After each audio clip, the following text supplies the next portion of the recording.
Well, hi again, everybody. Welcome to Inside Golf. What do you think? Like practicing my grip, huh? You know, we got 4 cords of wood here, and that's the last piece going into the pile. Harry, thanks for all your hard work today. He's Lou Guzzi. I'm Harry Donahue. Backbreaking here at Lou's Laboratory at Tullamore. Now we're just kidding around because if you've seen the show in the past, you're no stranger to Lou Guzzi. He's the guy that we come to for all the tips of the day and the night. And during the winter, he's got his fireplace going. And he's stacked 4 cords of wood, right, 4 Lou? cords of wood, we're ready to go. You know, you got to find a way to do it. Northeast, we've got to teach all winter. Nice, warm, comfortable environs here at the laboratory. All right, great. This is the fall season, getting ready for the long winter. You are in more ways than one. Yep. But it doesn't mean you have to forget about the game of golf, right? Either playing or, when it comes to Lou Guzzi, giving some golf lessons. What are the things that we're going to concentrate on today to get people ready for the off season here? That's right. Well, a lot of times we're going to have indoor work and we're open all winter, of course. But we're going to talk about wedges today. We're going to kind of get a 3-for-1. So we're going to talk about wedge work. It's going to also help us build the swing. We're going to open up the kitchen sink today and we're going to see what's going on there. So we're going to be throwing a lot of stuff at you, knock down shots, and then we're going to finish up with a little putting. All right, that's a whole menu right there, from the kitchen sink to the greens, with Lou Guzzi right here on Inside Golf. Stay with us. Inside Golf, presented by Destination Montco Golf. 54 courses, 300,000 yards. Check them out at montcogolf.com. By the First Tee of Philadelphia. The First Tee helps young men and women become better golfers, but most important, better people. Get involved. Visit thefirsttphiladelphia.org. By Jersey Man Magazine, it's a Jersey way of life. And Philly Man Magazine, bringing it to Broad Street. And by the Philadelphia Section PGA, experts in the game and business of golf. Take time to thank your local PGA golf professional.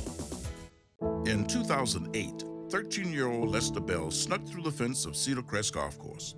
That's where PGA professional Ira McGraw first met him. But back home, Lester had given up hope for a future. So Ira gave the young man a job, became his friend, and 3 years later, his legal guardian. Today, Lester's still golfing, and he hasn't given up since. The best stories end in thanks. Share your story at ThanksPGAPro.com. I didn't know much about golf before the first tee. My best part about putting is getting it in that hole. The first year my driving would keep going off to the sides, and then now I keep it nice and straight. I thought like getting that small ball in such a small target, I thought that was pretty awesome. My game's pretty good, it's improved. The First Tee of Greater Philadelphia, where golf is more than a game.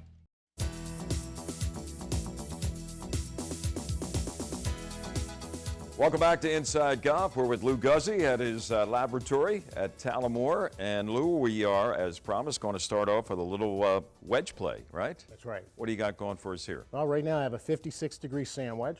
Right. Standard sand wedge. And Harry, what I'm going to do is I'm going to make a swing, and I'm going to change the size of the swing from my full swing.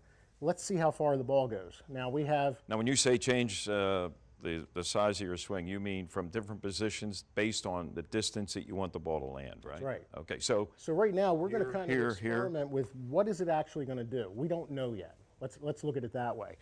So we have the luxury of those flags. They start at 30 yards, and on the range here at Tullamore, they go all the way up to 100, 10-yard increments. So now we can see where the ball's dropping into the zone.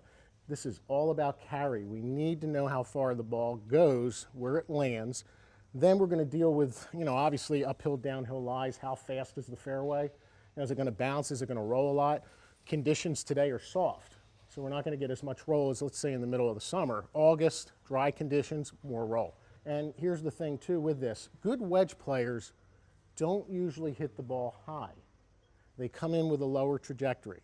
It's easier to hit your intermediate target. It's much easier to control the shot.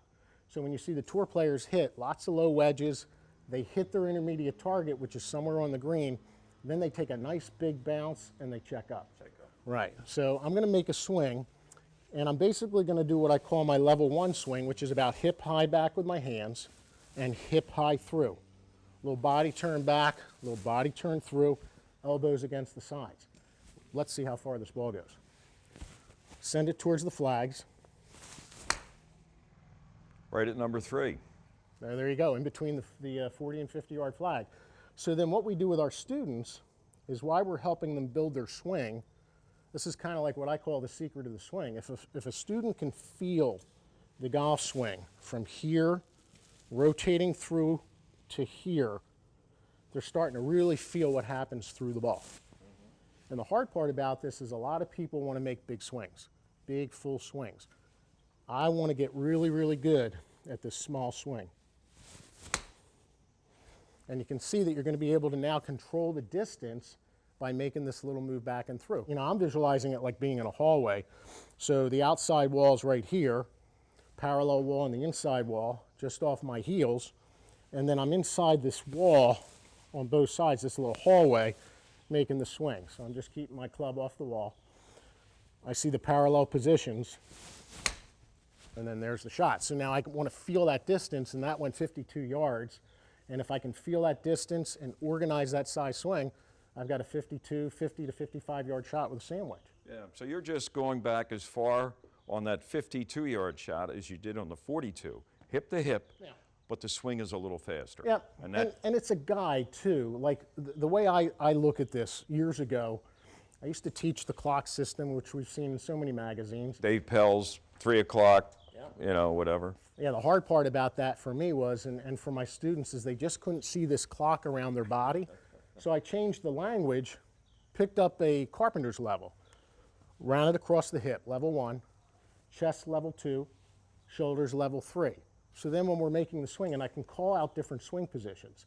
So I might say to a student, let's make a level 1 swing. Well, level 1 is what we're doing here. Right there. And it's just a guide. We usually go a little bit bigger than what we feel, but it's a guide, and as long as we feel that position, we know 50, 55 yards. So let's say I went from level 1 to level 3. So now level 3 position, back and through, is shoulder to shoulder. More of a full swing.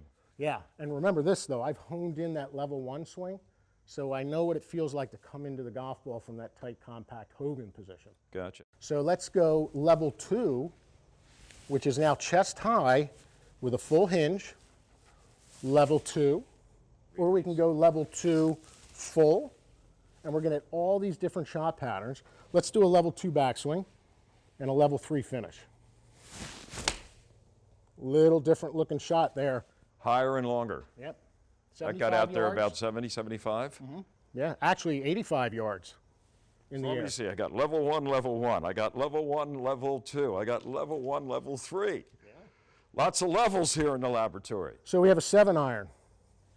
What if I make a level 1 backswing and a level 2 finish? What kind of a trajectory are we going to get on the shot? I'd say not real high, not real low, so somewhere in between. Yeah, so a knockdown shot. I don't even have to change my ball position.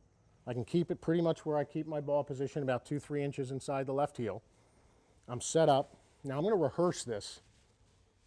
Level 1, level 2, Now I'm going to go level 1, level 3. level 3, okay. So let's see what this ball does. 7-iron. That's sort of like hip to shoulder there. Yeah, look how low the trajectory is. You got it out there, what, 80? And when it went 95 yards in the air, landed. Now here's the thing. You work on this. We have a 95-yard 7-iron, level 1, level 3, the feel for speed going nice and low.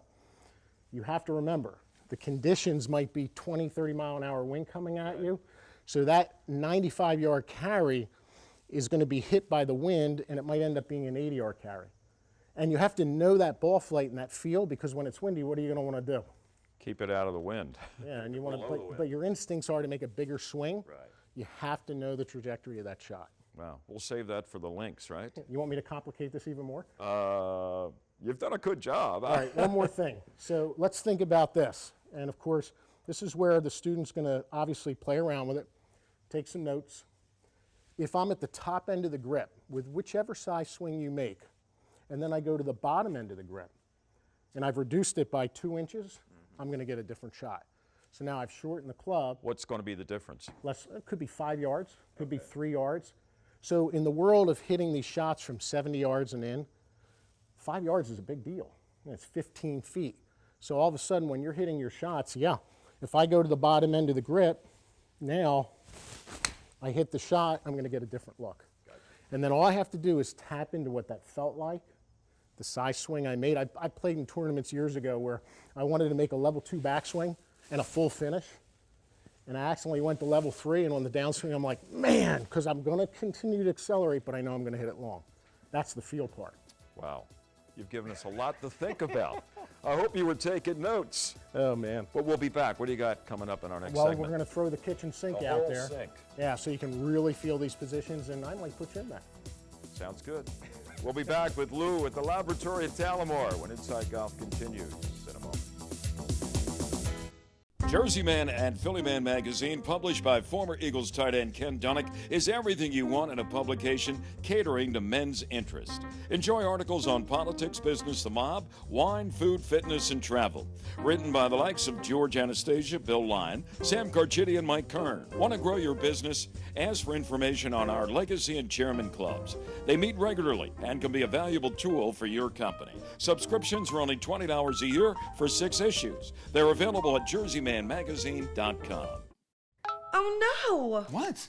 Mandy keeps sending me pictures of the girls' shopping trip to Monco. Why did you tell him you couldn't go again? Because I told him that we needed to catch up on housework.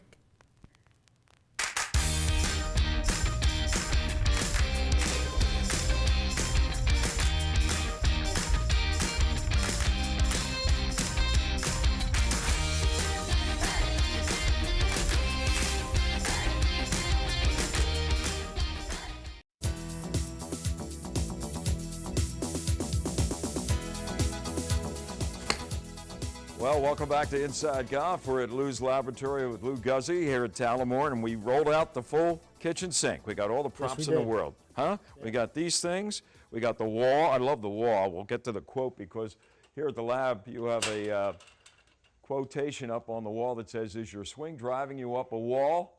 It should be. Ask us why. There you go. All right, I'm asking you why. Well, we have it set up now for the level 1 swing, and we can move the noodles up and down and make the level 2 swing and the level 3 swing. But the bottom line here is nothing is in the way of the shot. It's set up for that student. So we're in our posture. We're staying inside the box, under the noodle. We can only go up to level 1. The wall gives us reference for where the shaft should be. Okay. We're coming down. We're hitting the ball. We're going through. We're back upside. And there's the wall on the other side of the swing. Kind of a symmetrical type looking swing, much of a mirror image. Then they're in this environment. The only thing they need to hit is that golf ball, and they learn very, very quickly because we put all these props in the way. It's like being under a bush when you're out there playing and you find a way to swing and you hit a shot. Right. And so you come up here, you go into this little situation, and then you take the props away and the same swing. Yeah, because now they can feel exactly what's going on, and there's a little lob wedge going about 55 yards in the kitchen sink. Got to clean them up. I love it. How long does it take you to put all this together, huh? Actually, in a lesson, probably about 2 minutes. Okay. And then what we'll do is we'll have the student in here for a good 30 minutes, and they get a real good feel for what they need to do with the swing. Now, I said battle tested. Some of these boxes have been they've come out of their zone a little bit, right? Yeah, you know, Look at there's this. something I think about. it's time for some new boxes. Like. I don't think so. It's just it adds character to the lesson. That's for sure. Experience, character, There you whatever. Go. Okay, from the kitchen sink, what do you say we go to the putting green? Sounds like a plan. Never a doubt. Boy, I wish I could make them all the time.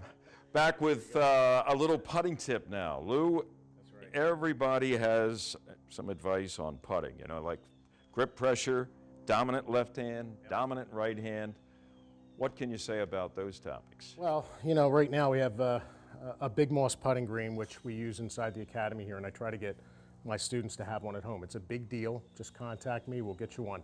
This way you can work on your putting throughout the year, not just in the wintertime, but, you know, if you're going to go out to play a round of golf, you stroke the ball at night. Take it with you, too. It rolls up. It's portable. I mean, years ago, I had, in my basement, I had a carpet down.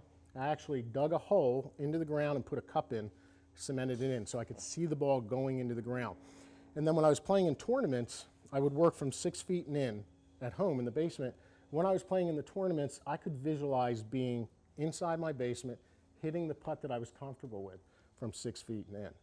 So, you know, on the tip side of this, when you go to the putting green, a lot of people grab balls, they throw them down on the green, they hit 3 balls, and there's a repetitive stroke. Warm up your stroke, and then take one ball. Play 9 or 18 holes. on the putting green. It's going to take you about 30 minutes to an hour. Depends on how many holes you play. Go through your putting routine. Play, let's say with 9 holes, you play 3, 3, and 3. So you'd mix them up. You'd have 3 easy, 3 medium, 3 hard. So basically, you've hit 9 greens in regulation. But now you're putting for a score. Keep the scorecard, keep the score, and then the next time you go out, try to beat that score. And it's unbelievable because it will really simulate playing golf instead of just kind of randomly just hitting balls on the putting green. Gotcha. It's a huge tip. You know, one problem a lot of people face is, you know, especially under the gun a little bit, speaking of the gun, you take a nice practice swing, everything is smooth, and then you get up there, and the next thing you know, whoa, Yep. you know, Yeah. pressure makes you do some crazy things sometimes. Any tips on how to control your emotions in the moment? Yeah, well, breathing, number one, but totally getting consumed with what you're doing. So when we were kids, we all did this. We would putt, and we would pretend we were in a tournament. We were putting against, in my case, Tom Watson and Jack Nicklaus, and you try to put your mind in that place. Now, to get that experience, you have to play. You have to put yourself in that environment, and you're going to fail on your way to learning how to deal with the pressure. So when I was a kid, I just said, you know what, I'm going to putt with great putters. I'm going to go to the club. I'm going to play with the best players so I can learn how to play under pressure. Yeah, you know, it's amazing. You talk about getting ready to go out for a round. A lot of times the last thing people do is go to the putting green.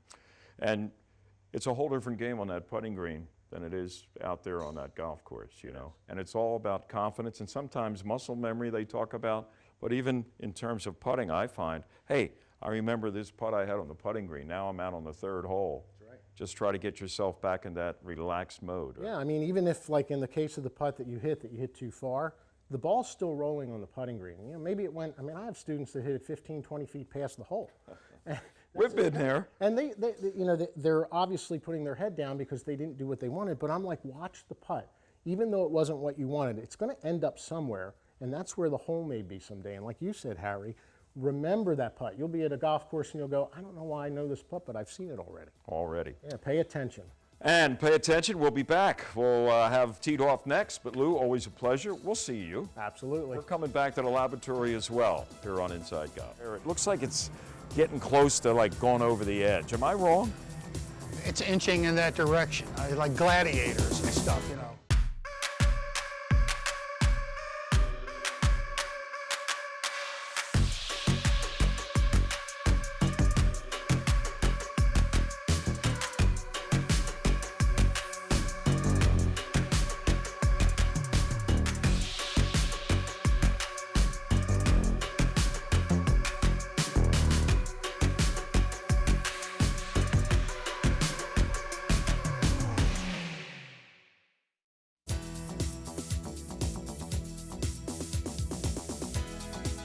Welcome back. Inside Golf continues. Time for our Teed Off segment. We're at the Valley Forge Casino Resort in King of Prussia.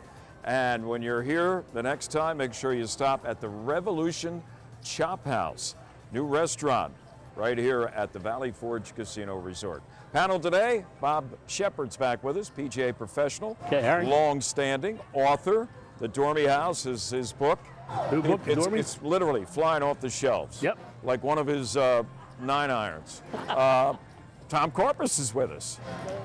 Tom's been all over the world doing things like interpreting rules for the best players in the world. Good to see you, Tom. Thanks Head for pro, having by me. the way, Kennett Square Golf and Country Club.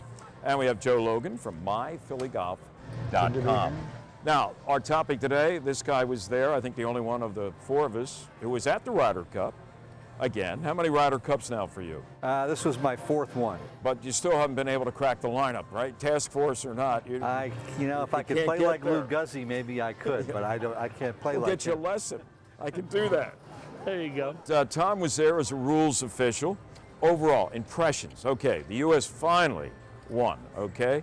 Maybe the task force worked. My one negative, I don't like the way this thing is going. Maybe I'm alone. Maybe I'm part of a minority. I don't like what I see. The interaction, especially fan to player, but even player to player. It looks like it's getting close to like going over the edge. Am I wrong? It's inching in that direction, like gladiators and stuff, you know. It's golf. I mean, what's happened to this thing? I mean, it's like the 700 level at the old vet now. Yeah. It's not going in the greatest direction in that regard. But you know what? I think it is a function of the world we live in today, with social media, and people will say and do things and treat each other in ways that we just wouldn't do years ago. And I mean, we see it in presidential politics. We see it every day on the internet. Why would it be any different in golf? Am I showing my age, Tom? I mean, you've been there now. I was going to say yes, but... Oh, that's okay. Well, I accept that. I mean, I do it in a lot of things, let alone golf. But I'm just saying, now you've been there. You were there for the whole thing. Well, I was at Glen Eagles 2 years ago, at Medina 4 years ago. And when you have 50,000 fans, and they're all hyped up over from the media leading up to the event, commercials, who's playing, and then all the hype during the week leading up to the matches, and the fact that we haven't won, and now you have a U.S. team that everybody says on paper is one of the best ever, you're going to get a lot of people revved up about it. I don't think it was as bad as the media made it out to be. And I think the PGA of America did a great job getting out in front of it with putting message boards up saying we have a no tolerance policy. So if somebody did something inappropriate, we got security and we had them taken out. Yeah, there were a couple guys thrown out for name calling or whatever. It was every day. I mean, we didn't tolerate any of that. There's 50,000, and if one or two are expelled or ejected, it's not a big deal. I guess, you know, like Rory doing the bows and Patrick Reed and all that stuff. I mean, okay, I get it. It's not my grandfather's Ryder Cup, right? But Shep, I mean, you know, the music and all that, the players seem to embrace it, right? Yeah, well, remember, who was it, Bubba? A couple years ago, waving the, come on, clap, you know, let's get rattled up. And everybody seemed to like that. They thought it was a good thing. I didn't think it was worth anything. But the bowing and stuff, I can't imagine Ben Hogan or Dow Finsterwalder. See, that's, well, I get back. We're showing our age here. I know, but okay. They were gentlemen golfers, and it's a different crew. Like Tommy said, it's a different world today. The train has left the station, you know what, I think. too, right? you got to think about it. Europe, I got a buddy on the RNA, and he was telling me that the crowd wasn't, and he was here. I didn't see him, but he was here. But he said this crowd wasn't as bad as the one over there. He said they even got rowdier over in Europe. You second that? They're rowdy, period. So I can't. Yes. I don't think I can differentiate home versus away. Again, I think the Ryder Cup is a different animal because it's partisan. Our weekly golf events we watch on TV, we have the very polite clap when someone hits a good shot. The Ryder Cup is partisan. And we want to win. It's USA versus What do you got, Europe. 4 holes? You got the outfits. So you got everybody concentrated in a small area where they don't have them spread out across the course. So the guys get a little riled up. But you have something you want to jump in with? I was going to repeat what Tom said. It's the only golf all year long, other than the President's Cup, where you're rooting not only for a team in uniforms, but there's the national element to it, the nationalistic element. Look at what the World Cup is. I mean, look at how rowdy those are and how people go berserk. I mean, we don't so much over here, but in Europe and places like that, what they do in the World Cup. So we're getting a taste of that in golf. Yeah. We only have about 20 or 30 seconds. Who's going to be the next Ryder Cup U.S. captain? Oh, boy, now you got me. I don't know. Got you? It's got me. Go ahead. You want to skip? Skip. I think Jim Furyk. Jim Furyk? Furyk. I would think that's a good pick. Tiger Woods, too soon? Yes. Too soon. Too soon. All right. Bobby, Tom, Joe, we'll be back. Inside Golf continues in just a moment. The Valley Forge Casino Resort is the region's only full amenity gaming resort, and it's only seconds from the Pennsylvania Turnpike at King of Prussia. It features 600 slots, 50 table games, and there are nearly 500 guest rooms, plus 8 restaurants designed to meet all of your dining needs. So put the beautiful Valley Forge Casino Resort on your destination list. This summer was a great one at Valley Forge Casino Resort as we just wrapped up our second season of Valley Beach Poolside Club with outdoor dining, drinks, and great entertainment. And beach tags are on sale now for only $100 for next season.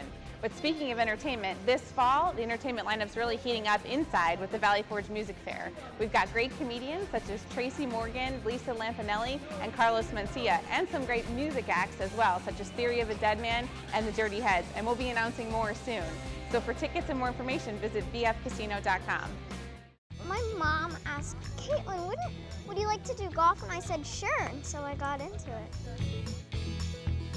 I watched it on TV one day and I was like, yeah, I gotta try that one day. My mom was like, yeah, I need something. I need you to do something over the summer. Well, my grandfather played golf, and then he kind of gave me the interest in playing golf. My dad told me about it, and I thought it was interesting, so I tried it out. I really liked it, so I went on.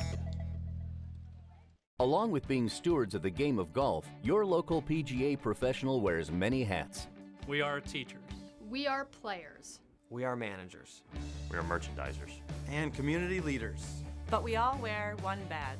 PGA professionals are well-trained experts who work hard to share the joy of golf with our neighbors for over 90 years. To find your local PGA professional, visit phillypga.com. Brought to you by the Philadelphia section of the PGA. We are the experts in the game and business of golf.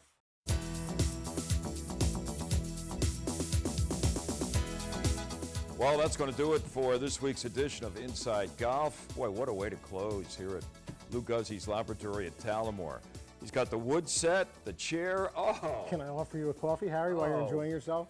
Full service from Lou Guzzi. Lou, once again, thanks very much. That was great. And pretty soon we'll be back. This wood will be burning in the laboratory, but it's always going to be a comfortable experience. Well, you enjoy yourself, and I'll get back to teaching. What else can I do? He'll get back to teaching. We'll get back to Inside Golf next week. For Lou Guzzi, I'm Harry Donahue. Remember, no matter how bad it's going for you out there, boy, does this feel good. Don't pick up, and we'll see you next time on Inside Golf. Inside Golf, presented by Destination Montco Golf. 54 courses, 300,000 yards. Check them out at montcogolf.com. By the First Tee of Philadelphia. The First Tee helps young men and women become better golfers, but most important, better people. Get involved. Visit thefirsttphiladelphia.org. By Jersey Man Magazine, it's a Jersey way of life. And Philly Man Magazine, bringing it to Broad Street. And by the Philadelphia Section PGA, experts in the game and business of golf. Take time to thank your local PGA golf professional.